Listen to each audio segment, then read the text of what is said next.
Alerta Geral. Bate-papo político. Com jornalistas Luzenor de Oliveira e Beto Almeida. Um estudo da Fundação Getúlio Vargas mostra que o auxílio emergencial é a única ou foi a única fonte para milhões de pessoas pobres, única fonte de renda.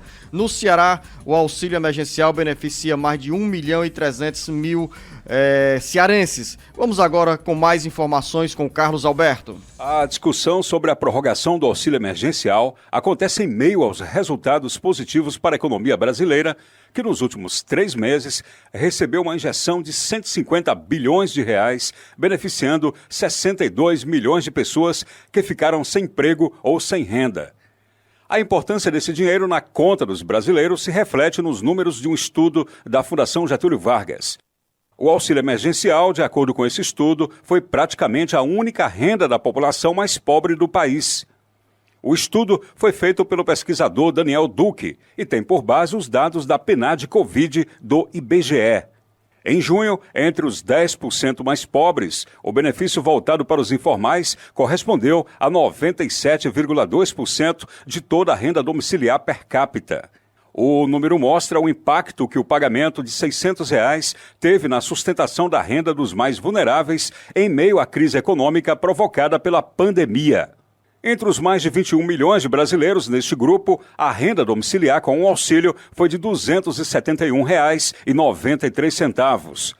Sem a ajuda do governo, essa quantia cairia para R$ 7,15 por pessoa. Com informações dos bastidores políticos para o Jornal Alerta Geral, Carlos Alberto. E sobre o auxílio emergencial, o presidente Jair Bolsonaro anuncia até sexta-feira como vai ficar o benefício. Quem chega agora com outras informações é o Carlos Silva. Enquanto a equipe econômica do ministro Paulo Guedes faz as contas sobre uma eventual prorrogação do auxílio emergencial, deputados federais e senadores aumentam as cobranças para o governo estender o benefício por mais 3 ou 4 meses.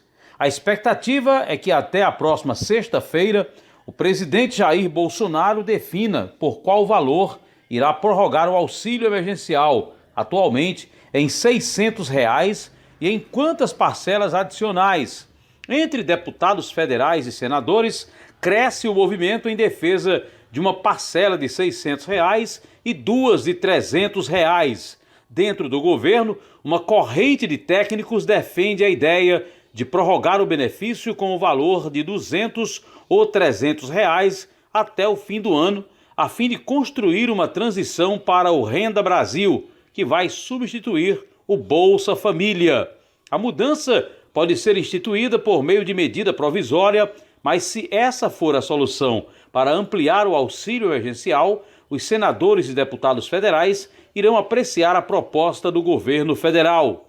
Um detalhe: o auxílio emergencial de R$ 600 foi criado por lei de iniciativa do Congresso em abril para ajudar trabalhadores informais, autônomos, microempreendedores individuais, desempregados, além das famílias que recebem o Bolsa Família, a atravessarem a crise na economia causada pela pandemia do coronavírus. Com informações dos bastidores políticos para o Jornal Alerta Geral, Carlos Silva.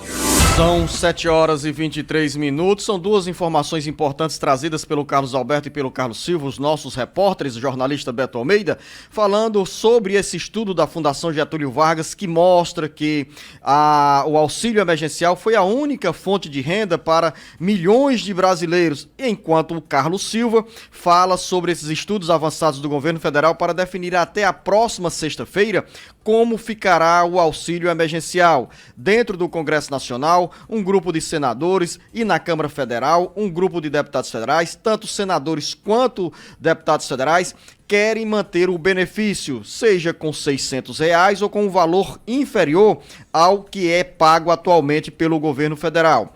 Seja qual for o valor, Beto Almeida, R$ 600 R$ 300 por mais 2 ou 3 meses, o certo é que o governo federal precisa manter aberto esse guarda-chuva de proteção a pelo menos 60 milhões de brasileiros. Entre esses brasileiros estão mais de 1.400.000 cearenses que não têm renda, que estão desempregados, que perderam a renda nesse período da pandemia. Ou seja, para o governo dar fôlego a essas famílias e também à economia brasileira, precisa sim estender o auxílio emergencial por mais alguns meses.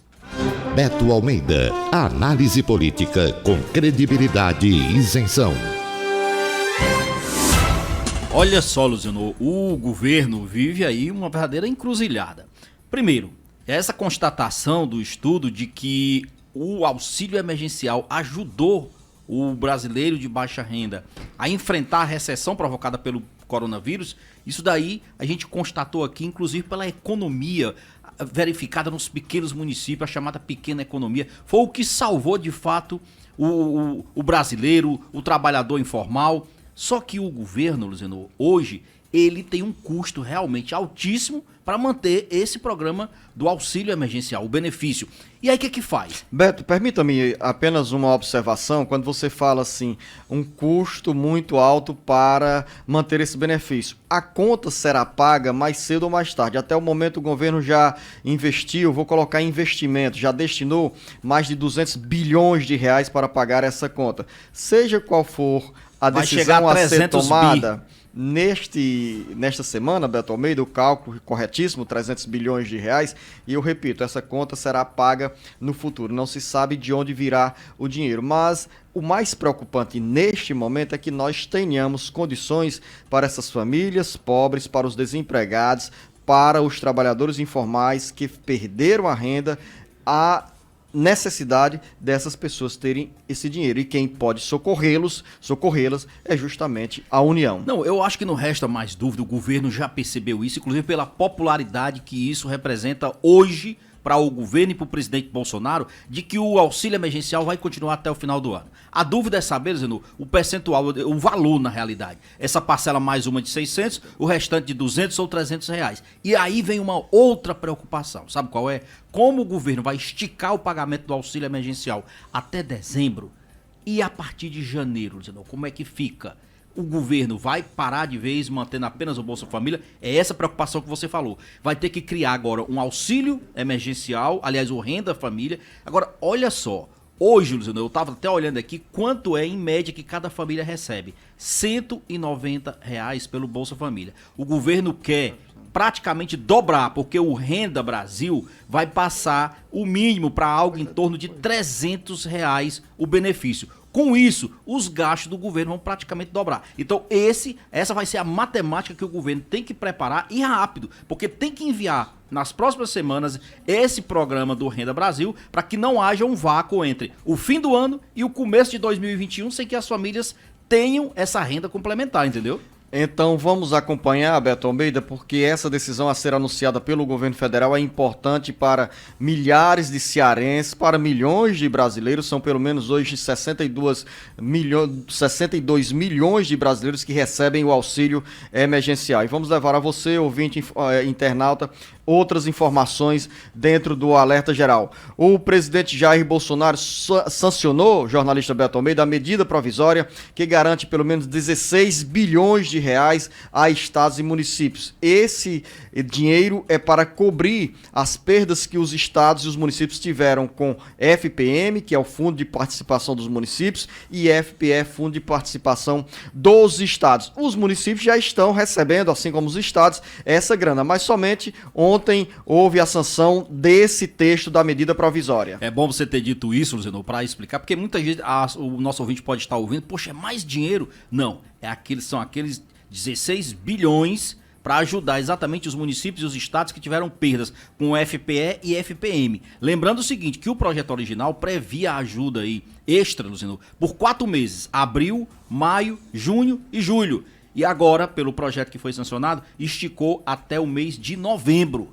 Sendo que aí teve alguns vetos, por exemplo, municípios que não chegaram a comprovar as perdas totais, aí eles poderiam ficar com o restante do dinheiro. O presidente vetou essa parte. Significa dizer o quê, Luciano? Que esse veto dele volta para o Congresso e aí vai saber se mantém ou não essa decisão dele. São 7 horas e 39 minutos, 7 horas e 29 minutos. Daqui a pouco, jornalista Beto Almeida, vamos saber mais informações sobre a greve dos Correios, que gera transtornos e preocupação para milhares de cearenses. E também no bate-papo político. Sucessão municipal. Vamos saber como é que está a movimentação dos partidos políticos há 13 dias das convenções. São 7 horas e 40 minutos. Consumidores descontentes. Energia elétrica é cara ou muito cara para 84% dos brasileiros. É o que mostra uma pesquisa. E no Ceará é cada vez maior o número de reclamações contra a Enel. Sátiro Salles. Um retrato 3x4 da percepção dos consumidores sobre a energia elétrica que diariamente chega às residências e empresas.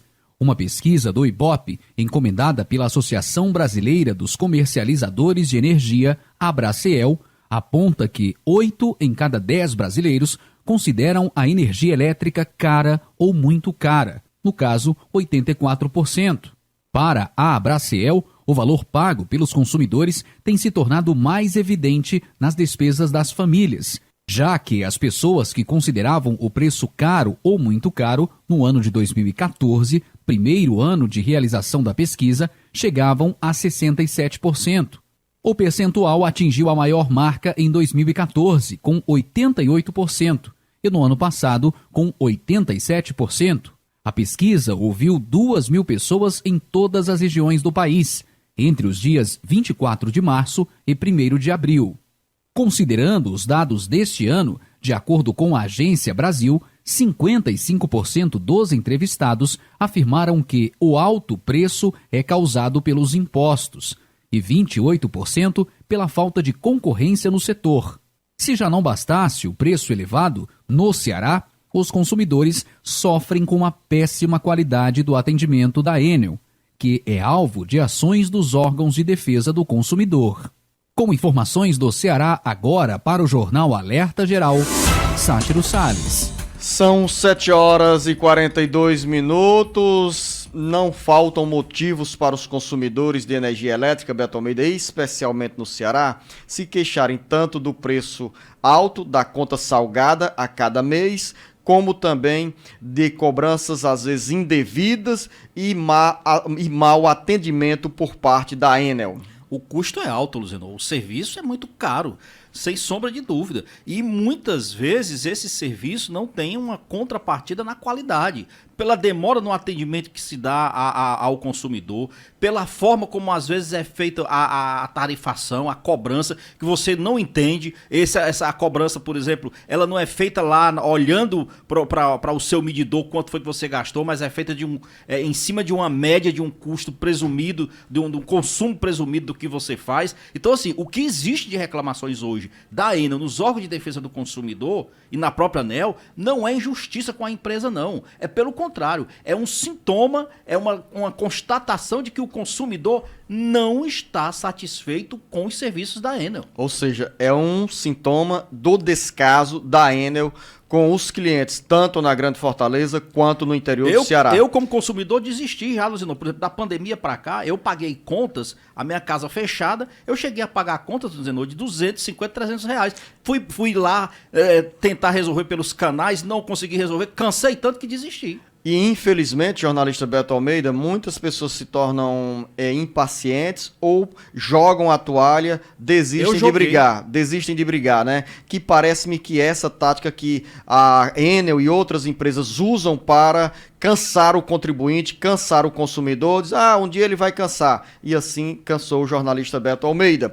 Um assunto que você já tratou aqui, Beto Almeida, o Tribunal Superior Eleitoral, TSE, decidiu nessa terça-feira, por 6-1, rejeitar a proposta que pretendia punir o abuso do poder religioso nas eleições. Ou seja, não vai responsabilizar candidatos por eventual uso da religião para obter votos. Pois é, Luciano, olha só.